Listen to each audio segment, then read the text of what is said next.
మీరు ఉన్న సంతోషాన్ని పోగొట్టుకుని లేని దానికోసం చీకట్లో వెతుకుతున్నారు. పోగొట్టుకున్న దాన్ని పోయిన చోట వెతకాలండి. వెలుగుంది కదా అని వేరే చోట వెతకగలవా? అంటే జీవితాంతం ఒంటరిగా ఉండిపోతారా?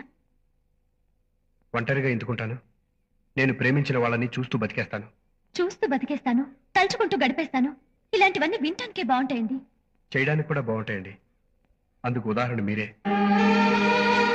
ఈ లోకంలోనే లేని మనిషిని తలుచుకుంటూ మీరు బతకగలిగినప్పుడు కళ్ళ ముందున్న మనిషిని చూస్తూ నేనెందుకు బతకలేను? ఒక ఆడదాని ప్రేమ మనిషి చచ్చాక కూడా బతుకుంటుంది. అదే మగవాడి ప్రేమ కలవలేమని తెలిస్తే చచ్చిపోతుంది. అంతేగా? అంగవైకల్యంతో పుట్టిన బిడ్డని ఏ కన్న తల్లి వీధిలో పారేయదు, గుండెల్లో పెట్టుకుని పెంచుతుంది. నా ప్రేమ కూడా అలాంటిదే. చూడగలను కానీ చేరుకోలేను, స్నేహం చేయగలను కానీ కలిసి జీవించలేను. అలానే నా ప్రేమను విసిరి పారేయను లేను. అయినా నేను పెళ్లి చేసుకోపోతే మీకేంటి? ఒంటరిగా మిగిలిపోతే మీకేంటి? మీకేమాత్రం సంబంధం లేని మనిషి నేను. మీకు నాకు మధ్య ఉన్న బంధం కళ్ళు మాత్రమే.